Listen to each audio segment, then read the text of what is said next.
Hi, everyone, and welcome back to the American Pakistan Foundation Board Highlight Series. APF is dedicated to empowering Pakistani Americans, and through the series, we aim to highlight the remarkable individuals whose leadership and service help advance APF's mission. I'm your host, Laiba Khan, and today I have the privilege of speaking with one of APF's distinguished board members, Mr. Fazle Husain. He's a senior advisor at CVC Capital Partners, one of the world's leading private equity and investment firms. Throughout his distinguished career in global finance and investing, he has led investments and advised businesses across global markets while remaining deeply committed to community service and philanthropy. As a member of the APF Foundation's board of directors, he plays an important role in supporting the mission of empowering and connecting Pakistani Americans across the country. Thank you so much for joining us today. Do you have anything before we start? Uh, Thank you for having me. Let's just get started. It's good to be. Okay, amazing. Yeah, thank you for being here. All right, so I'd like to start off with kind of getting a history and background about you. So could you please tell us a little bit about your story from Pakistan coming to the United States and the journey that led you here today? Sure. So I grew up in Lahore, and I had a fantastic childhood. I went to a great school there called HSN College, where my a few generations of my family had gone to. So great town to grow up, great city, great school. The plan was for me to go complete my college degree overseas. So it was usually going back in my family, either the UK or the US. In my case, I came to the US for college. I remember coming with two suitcases in 1983 Wow. to Providence, Rhode Island, to go to Brown University. I'd never lived in America before, so it was an adventure in many ways. But it turned out to be 4 fantastic years for me. I studied chemical engineering. The school was a very welcoming place, very warm and nurturing environment. And my goal was to really study engineering at college and then go back to Pakistan after that and help my father run his company. That really was the plan. So I was getting towards the end of my 4 years in college, and I thought that I could do even better and maybe go get an MBA, so I could have a business degree complement my engineering degree, so I could be even more helpful to my family business when I went back to Pakistan. So I applied to business school. I was fortunate; I got into to Harvard Business School, but the stipulation was that I had to go get a job for 2 years and then come back. So it was one of those requirements. So at that point, I wasn't sure what to do in terms of the 2 year position and where to get that experience from. A number of my friends in college were applying for jobs in Wall Street and finance, so I sort of looked at the same thing and again was lucky enough to get a job at Morgan Stanley coming out of college. So I spent 2 years at Morgan Stanley. To me, that really was an interim position. I felt like it was a temporary job. I had to do it to go back to business school, and then I would return to Pakistan. And that was plan A. Along the way, my family decided to sell the family business, and I did go to business school. And after business school, I went back to the same job I had before business school, which was meant to be as I said, a temporary job, but that became kind of my full time and my long term, not just job but career. Um, my second year back at Morgan Stanley, I met who became someone who became my mentor. He introduced me to the venture capital area at Morgan Stanley, where they were investing in small businesses, technology, and healthcare companies. Very exciting. And he convinced me to join that group. So I did that. And really, that was the beginning of my private equity career. I kind of, a door kind of opened up for me, and I sort of I took it. But that certainly wasn't plan A. It was not even plan B, but it was a fantastic opportunity, and things along the way had changed. So I took that position and never frankly looked back from that. And I've always thought about that as, an example where, if you're at that age and opportunities come to you, you've got to be nimble, you've got to be open-minded, because things will come to you. And if you work hard, amazing opportunities come along, and sometimes you got to change plans and find something that makes more sense. So for me, that made a lot of sense, and I ended up in private equity, and now done it for 35 years.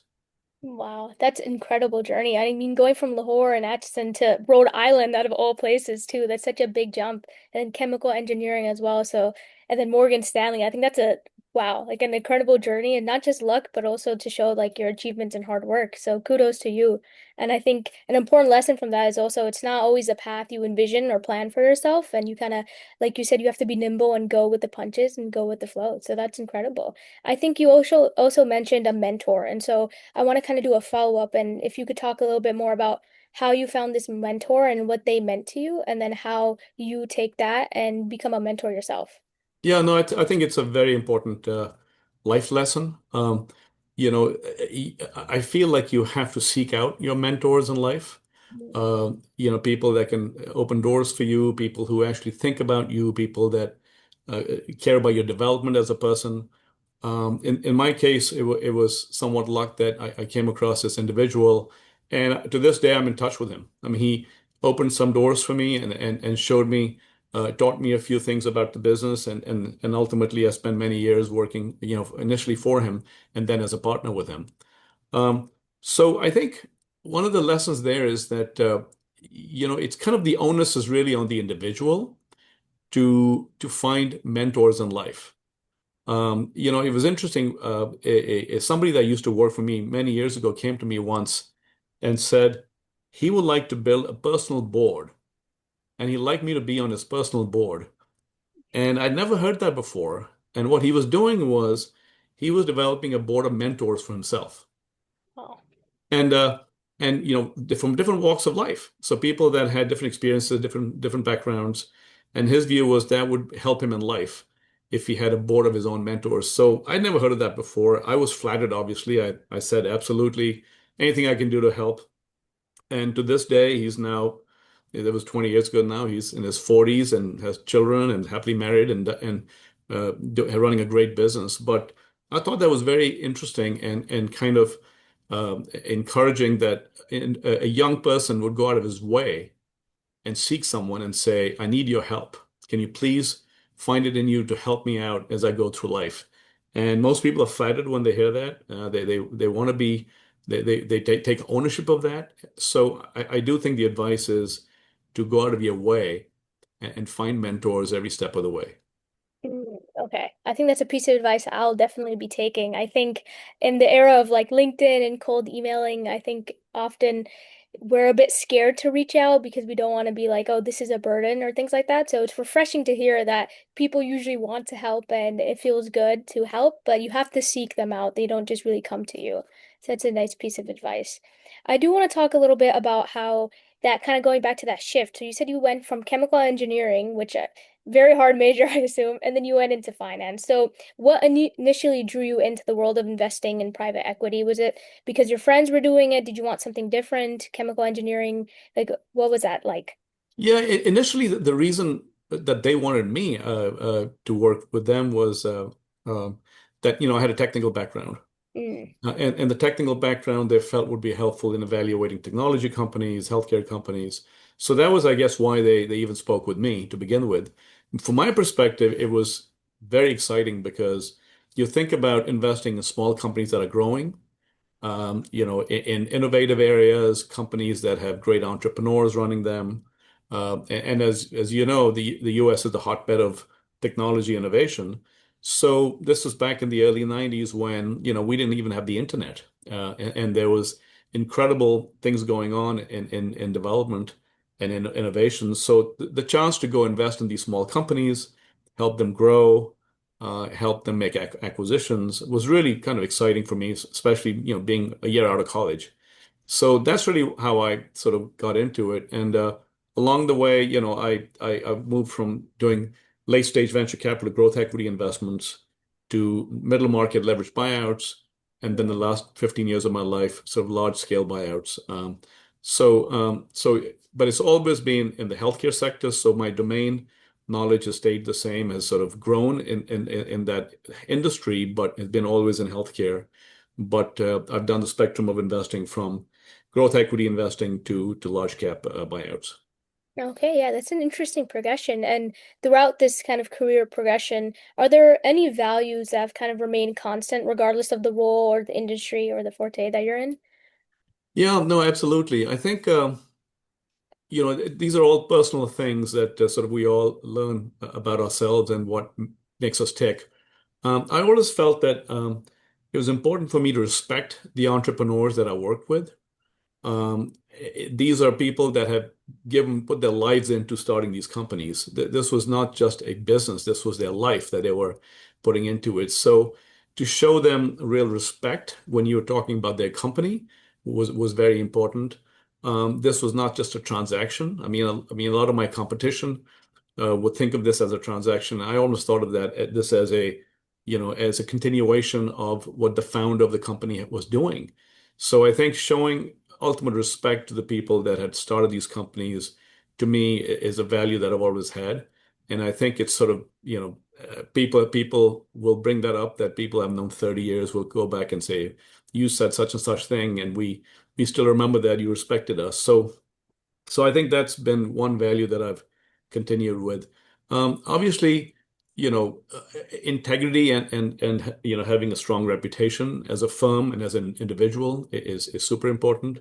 I always have told my own children that I've been able to spend 35 years investing in finance, investing in a sector within finance, and I felt like I've been able to do all of that without ever lying or cheating. And Yeah. and th this country gives you the ability to do all of those things, and still show high integrity. And so I think that's another value that I think if you stick with, good things will happen along the way. And obviously maintaining your reputation, your firm's reputation, is super important. It can take decades to build a reputation, but minutes to destroy it. So you've got to really, really be careful in how you're the shepherd of your reputation for the company and for yourself. And then the last value that I think applies to not just investing in companies, but probably, more broadly, is that I've always felt that if you invested in a company or you bought a company, uh, when you left that company, when you sold it down the road, that it was better than when you first found it. And if you do that consistently, whether it's a small minority equity investment or a full acquisition of a company, if the company is better when you are finished or you sell it, you will always do well as a return for the investment. Um, and so the goal is to find great companies and make them even better. And that's been an important value for us, and for me especially as well in my career, that if you can consistently do that, have a goal to make them better, I think you'll always do well from a PE and investment point of view. And frankly, I think that is true not just in PE deals, but probably if you have a job, or you buy a house, anything you do where if you believe that when you leave it, it will be better, then you've done well in life. So that's kind of been a really important value for me in both my life, but also in work. Yeah, that's pleasant to hear. I feel like that's a lost value in this new generation of kind of the hustle and bustle. I think people often use networking as just a way, as a means to an end instead of respect and integrity. So it's great to hear that you've been so accomplished, but have been able to stay true to yourself and your values. And I do kind of want to piggyback on that as well and see that you've clearly navigated very high stake business decisions and meeting with important people and becoming an established person yourself. And so what's an important lesson you've learned throughout this journey beyond like staying true, respect, and integrity? What's something that you kind of come out from this experience and realize it's a lesson? I think one of the key sort of lessons, which is an obvious one, but I think we all tend to forget it sometimes, is, always trying to work with high quality people. Hmm. And it's easier said than done. Sometimes you see a great company, it's in the right market, it's growing, it's very profitable, it looks like a great investment, but you are not sure about the quality of the people. Hmm. You probably shouldn't make that investment. Because things change, markets change, companies change, the environment changes, technologies change. And if you are stuck with the wrong people, over time, that's not the right recipe. So one Yeah. of the great sort of lessons I learned from my mentor was, I would show him a great opportunity, and he'd say, "But tell me more about the people," and Hmm. and and really digging hard into, what makes them tick. Why are they successful? How will they react when things don't go well? So that's to me the biggest lesson I've always learned is that whether it's a job for myself or joining a new firm or making an acquisition of a company, you know, what is the quality of the people that you're working with? And if you can constantly find the best people to work with, I think that's a great formula for success. Okay, yeah, thank you. Thank you for explaining as well what to kind of look for these high value people, because I think oftentimes we kind of think about success, but we don't think about those setbacks and how people react to them in your support system through that. And I kind of want to follow up on that and ask that, have there been any challenges or setbacks throughout your career that ultimately became a valuable learning experience, and what those were, if you'd like to share, and how you kind of bounce back from them? Sure. Well, look, I mean, in our business, obviously, not everything goes according to plan. I think, like I said, one lesson has always been that sometimes you get carried away with the investment because of other dynamics, and you forget about the quality of the people. So no question, when I feel I've made mistakes, it's been backing the wrong management teams, Mm, and that's been something that you constantly challenge yourself. Uh, the other I guess, lesson learned is that companies that have made too many acquisitions seem to not have very solid cultures. mm, And so, a really important success point for a company is, what is the culture of that company? What makes them drive? What is the culture of the senior management team? What makes them all sort of row in the same direction? And I think that cultural aspect is really important for growth of a company and success of a company. If you made too many acquisitions and you haven't integrated them into your culture, mm. then end of the day, you haven't sort of sustained the strong culture of the company. And that's one of the reasons that I always like companies that are run by founders, Mm, because they have true cultures. It's their culture. It's sort of their it's their company that they've developed, putting their life's ambition into something, and that culture sustains itself. So mm. I think that's been another area that I feel like one should really focus hard on when you make an investment. Okay, yeah, I think that's helpful in deciphering what type of superficial culture versus someone that's passionate and reflects on the community as well. And now that you say culture, I kind of want to go on the flip side of culture and talk about our culture and Pakistani heritage as well, and ask you, how has it been being a Pakistani in this field? Do you feel like sometimes you find yourself isolated, or is this an opportunity to share? How has that been? Yeah, it's a great point. I don't think I've ever felt isolated in the U.S. I think it's a culture of this country to welcome people that have good work ethic and believe in education and believe in working hard. I think the Pakistani heritage, as you know, by DNA, we're a caring and passionate group of people. Um, and we're not the kind of people, from a heritage point of view, that are passive or want to sit in the back of the bus. And so I think, knowing that, I think what that should translate into is that when you're in the workplace, to take leadership, to care about what you're doing, and the other point I'd make is that Pakistanis also tend to be very proud people.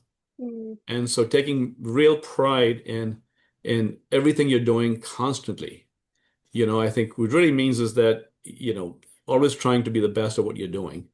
And again, easier said than done, but I do think part of our heritage is, we're one of the oldest civilizations. We're proud of that. We're proud of our rich history. We're proud of our rich culture. And so I think that should translate into the work environment, where we, want to show people that we're proud of what we're doing. okay, So yeah, I do think that that's part of our heritage. okay, yeah, I feel like that's spoken as like a true Atchisonian. I went to Harvard with a lot of international Atchisonians, so I feel like this take charge and leadership aspect really comes from that as well. But that's great to hear. And I know, especially in this like day and time, I feel like working these crazy hours, often people feel like they have to do like 80-hour work or stay super late constantly and deal with that. So I want to kind of get your perspective on that. I have friends that are going into this field and they're a little bit worried about like the hours they work and what they have to give up. And so what does that look like for you in terms of like balancing your personal life or your hobbies versus work? And is there a way to prioritize one thing? Should we prioritize? How do we maintain a balance? Look, it's a very, very important point that there are different professions and different work-life balances by profession. Finance, which I know the best, is pretty tough when it comes to being able to balance that. I mean, I'll be honest, I think in the early years, you sacrifice a lot by being in the business. I think the hours are long. It's very dynamic, it's very fast-paced. Uh, but it's also rewarding. And when you're in your 20s and you want to achieve something, you're given a lot of opportunity to achieve it, but you do have to put in the hours. I guess it's not that dissimilar in medicine, where in the early years of, your residencies and internships, you got to put in the hours. And that just, goes with the territory. Now, having said that, there's a lot of incredible professions that where there is better work-life balance. And by no means that I put those down. I think there are some incredible professions where right off the bat you can have a better lifestyle. So I think it really depends. I think it's important to go into whatever industry you're going into with your eyes wide open. Um, but I do think that even in the toughest industries like medicine and finance, you pay your dues, but then there is light at the end of the tunnel. Um, and if you're not afraid of hard work, anyone can do it. So I think there's nothing to be scared of from individuals that have worked hard.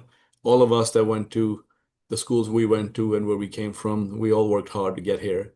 So by no means this should be any kind of obstacle in terms of picking the career. Yeah, I think that's very eloquently said. I think you have to kind of do the sacrifice and hard work to reap the benefits. And I think go again, if you have expectations of yourself, you can kind of figure out, is this the career and profession you want to pursue? And I'm just personally interested as well. I think a little bit as I more learn more about the finance sector, going back to like these technical skills you were talking about, what skills do you think are often overlooked with these technical skills, but they were needed in long-term success for you? It's a very, very good point. I think I'm involved with on the board of governors of the School of Engineering at Brown, and we talk about this a lot, especially with what's happening with the landscape changing because of AI. I think, if you have an engineering background now or a computer science background now, people do wonder, what will happen and to your role and what will happen to Yeah. the job that you're doing. Uh, I was at a conference a few months ago, and one of the chief technology officers of an AI company, this is one of the biggest AI companies in the world, made the statement that 2 years from now, the company will not need him Wow. because the technology will be strong enough to replicate and develop new products. So what that really means is that it doesn't mean you shouldn't do engineering. It doesn't mean you shouldn't do computer science, but it does mean that the way people will do programming or coding will change, forever. And so I asked someone in the technology field, so what does that mean in terms of what you should major in? And they said maybe psychology, Mm, because to understand, how humans think and how systems work is what you probably will be dictating into a phone to do programming in the future.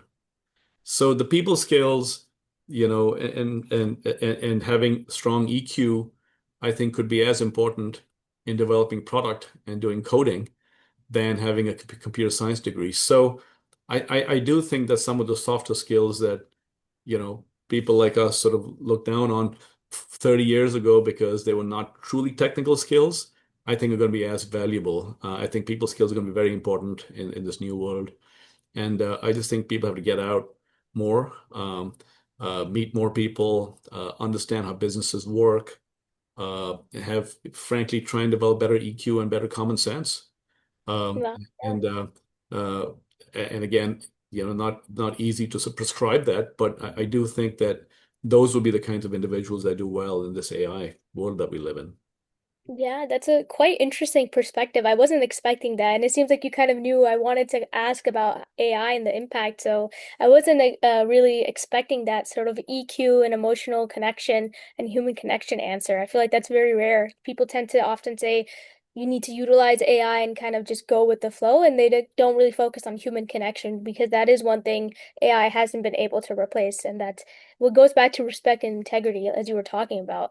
Though I do want to do a follow-up because I know you mentioned you kind of started off in the age we didn't really have access to internet and you were doing the hustling on your own. And now we live in such a tech-heavy world where AI is we're so reliant on AI. So how has AI been impacting your work in your field specifically? And how have you been either utilizing it or coping with it?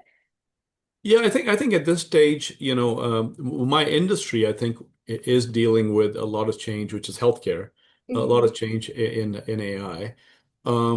It does not mean that you know you don't need doctors at all, but it does mean that there are areas like radiology, for example, within healthcare, where those images can be read by a machine pretty quickly, and they can be at a minimum a tool for the radiologist.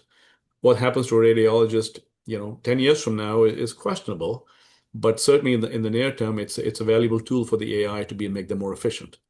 Okay. We're already seeing robotic surgery taking off, and Wow. that's been around for a while, but better technology and more precise algorithms are making robotic surgery even more prevalent.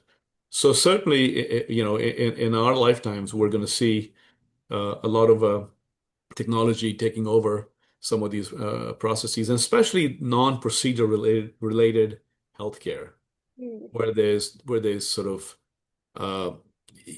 procedural work being done as opposed, sorry, non-procedural work being done, non-surgical work being done. Those are the areas that are going to be most susceptible to AI and really disruption. Okay, that's pretty interesting to hear as well. I think I'm also new to this kind of exposure of healthcare in this industry as well, and so I'd love to if you don't mind sharing, kind of talking about your day to day. And typically in the podcast we don't do that, but I'd love to know what this kind of looks like for you, regardless of AI. But when you go into the office, like what does that look like for you, and what mindset do you go in with? Uh, well, it's everything is very specific to the investment opportunity we're looking at. Okay. Certainly, we have tools now available at private equity companies that can help us analyze all the deals we looked at before in the history of that company. Wow. And Okay. so, where people are developing technology tools to say that we looked at this kind of company before, these are the five factors that we raised before. One of these factors became the killer factor, and Mm. and we focused on it, or we maybe didn't focus on it, we ignored it. But what are the key factors that drove the value in all of these companies that are similar in the history of our company? So you put that into your AI algorithms, and it gives you a lot of very important information. It can say even things like investment committee asked these five questions back then, and they were the right questions. And had we addressed those right, we would not have lost money on that investment. So again, you have to be careful because it's still not an exact science, but it's giving you a lot of great information. And certainly for the younger people, they do a lot of the production work of investment memos and decks. This can be a really important tool to make that job much more efficient and frankly less labor intensive. Okay. Yeah. Thank you for indulging me in that. I feel like a lot of misconceptions about like the finance industry or just even healthcare and that intersection. So that's really interesting to hear. I think it provides a new perspective as well as to what your day-to-day looks like, but also how, like you said, AI and kind of going back and looking at these decisions help you make the ultimate decision. So that is very interesting. I'm definitely gonna do some research on this afterwards as well. But for the sake of time, I do want to shift a little about to talk a little bit about APF and your service in the community as well, though this is a great conversation. I feel like we could talk a bit more about your financial industry. Absolutely could. Absolutely. Yeah, Yeah. no, it's incredible. But yeah, so let's talk about APF a little bit. I want to start off. So, what does it mean to you to be part of the Pakistani American community today? You touched about this a little bit, and then if you could talk a little bit about how and why you joined APF. Sure. So I remember the 2009 inaugural gala Hmm. that APF started with. It was partly sponsored by the State Department. It came off with a big bang. We had Hillary Clinton, we had Colin Powell. It was really well done. And it was impressive because there was a desire among the community, both communities, to get closer. And Pakistan has always, been an ally of the U.S., obviously, but there's been challenges along the way in South Asia, and Pakistan's been caught up in some of those issues. So it's been sort of a relationship that's perhaps been misunderstood. And so to see this back in 2009, that there was an attempt to bring the countries better together, resolve some of the misunderstandings, what was really impressive. And so I made a note of the organization back then. I didn't do much because I was too busy with work and everything else. And then Kashif Zafar reached out to me maybe a decade ago, and you may know Kashif called himself the head recruiter for the organization, but in reality, he's actually the backbone of the organization, has been since the beginning. Most of the board he's helped bring on as board members, and he's the flag carrier and the culture carrier of the organization. So he walked me through what the mission was of the organization, what the mandate was, where they were in development, what skills they need on the board. And I was very, very impressed. And so I joined about a decade ago at the board. Have been very happy with the work the organization is doing. There's always a lot more to do. These are complex areas. Uh, but just the mission statement of empowering our community and building bridges between America and Pakistan really is sort of in a way simple in what we have to do. There's lots of ways to get there, but the mission statement by design was to be simple. So great work being done. The APF Pakistan Fellows Program has been a huge success. The APF UN initiative has been a great success, and about that, and it's continuing. We want to build on that. The Leadership Council is doing a fantastic job as well. So I've been blessed and honored to be a part of the organization, and hope to keep building on it. Yeah, that's great to hear. Like you said, the UN initiative is how I got first involved with APF, and it gave me the opportunity to learn about the United Nations and what Pakistan is doing, not just for itself, but strengthening the US and Pakistani ties for future references. And this party, the 2009 inaugural party, I always hear about in these podcasts, and every time I do an interview, and I'm like, I missed my invite, but I really need to, like, we need to reboot that again. And I always hear about Kashif as well and his amazing work. So that's incredible to hear. And I guess kind of pigging back on that, I know you mentioned like this important opportunity for strengthening these US and Pakistani ties, which is so important given our current climate. But why do you believe organizations like APF are important for the future of the American Pakistani community? I think it sort of ultimately gets down to what specific things can people do Mm-hmm. to build those bridges. I think we've tried to go beyond just sort of the narrative to sort of come up with ideas for people of our generation, but also the younger generation. One of the things that where I think the fellows program can achieve is finding ways that we can export some of the U.S. systems and institutions and the knowledge of that to Pakistan. The obvious ones that come to mind are healthcare and education, the obvious ones. But there's other areas like entrepreneurship, American innovation, how in this country we are able to fund entrepreneurs, how small businesses, are supported by the community. And if we can take some of those lessons learned here and transport them to a place like Pakistan, which has close to 300 million people, fantastic geography, rising middle class, more education being developed. I think those are not just bridges. I think those are practical things that we can do to help both countries. And then vice versa, I think bringing awareness of Pakistan to the US. There's such a misperception, through the media about, what Pakistan is now. Recently, with some of the discussions going on, I think Pakistan's in the forefront in a positive way, Mm-hmm. which I think is terrific. But we need to do more of that. We need to have ambassadors from both countries, perhaps younger professionals, export American values to Pakistan and showcase some of the Pakistani values back here in the US to really improve those perceptions.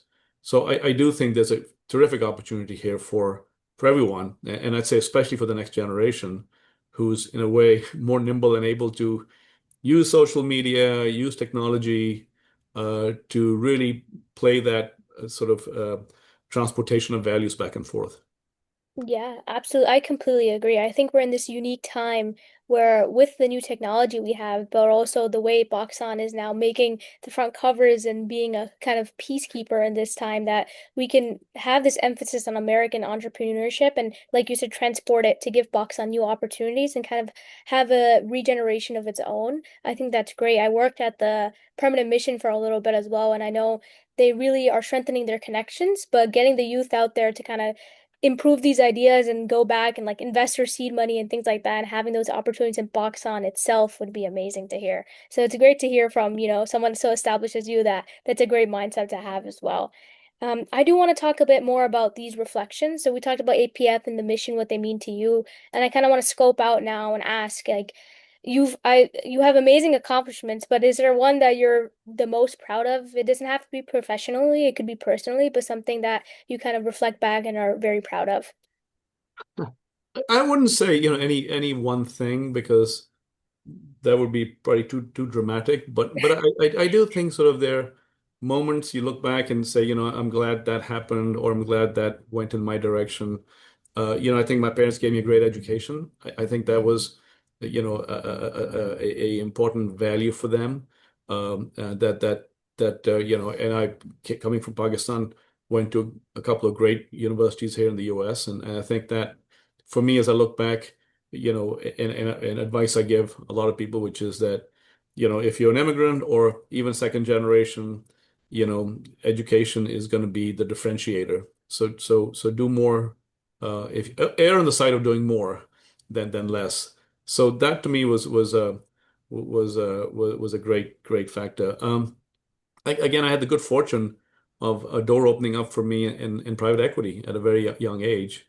Those are the days when very few people really understood even private equity and venture capital, and back in around 1990 that happened with me. So that was another important thing that certainly I hadn't planned on, and opportunity came along, and I was able to sort of run with that. And then lastly, I mean, all of us sort of beyond our professional lives, I think we think about our personal lives. For me, I joke with my wife that the best transaction I ever did was, marrying her.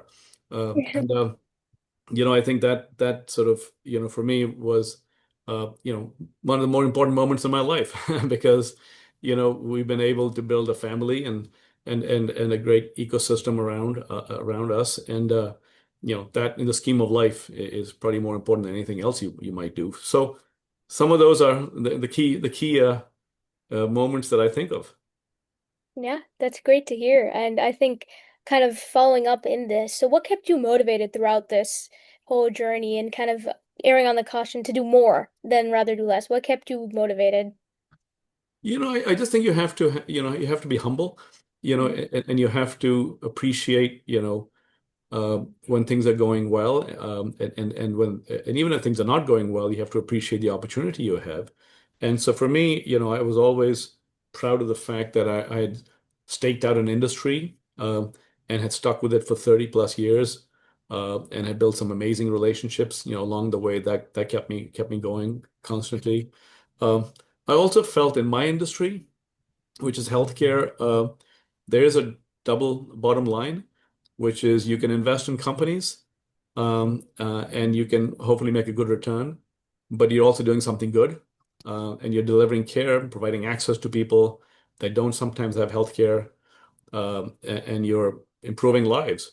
And so that to me has been a key part of, my investment thesis, but also what I enjoy about investing in my sector is that there is a true double bottom line when you look at the deals in this market.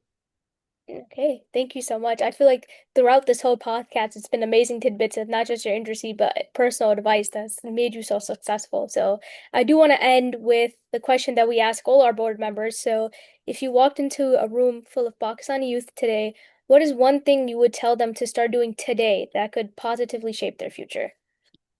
There's maybe I'll cop out and not give you one thing, but a couple of points. One, I think the education uh, as a tool for success.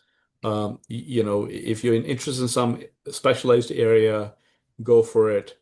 Make the investment. Get a advanced degree. Sign up for something more because longer term, that's going to be a massive differentiator. So I'd say education tends to give you, a lot of perspectives and opportunities in life that otherwise you may not have. I think it's also important to focus on what you're good at. Hmm. There's a lot of discussion always about, focusing your passions. Well, that's fine, but if you focus on what you're good at, you get more credibility, and then more opportunities come your way. And at some point, you do start realizing things you're inclined towards and good at, and things you're not inclined towards and not good at. And I always say, start focusing on things you really believe you're good at, because that opens up a lot more doors for you down the road. Third, we already talked about mentors. I think Hmm. I think it's really up to you, to go and find mentors. I think that the onus is really on you. They can make a huge difference. Doesn't have to be one, like the story I mentioned. It could be, a board of mentors for that you have for yourself. But thinking of yourself as a corporate entity and having a board of your own, I think could be a great idea. Um, and then just take pride. I think taking pride in what you do, like I said, if you have the perspective that I want to leave this job better than when I found it, I think that will come a long way, and serve you in the right way. And then lastly, obviously, quality of people. Please always, always find the right people, quality people to work with. Ultimately, that's what makes all the difference. So, few pieces of advice there. Yeah, no, I'll let you cop out because they were all great pieces of advice. So thank you so much, Mr. Hussein, for joining us today and sharing your experiences and insights.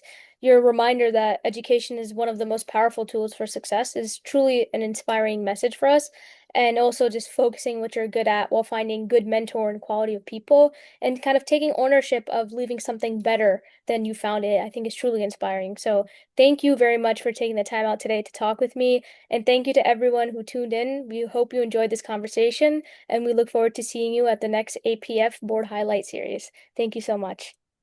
Thank you. It was nice chatting.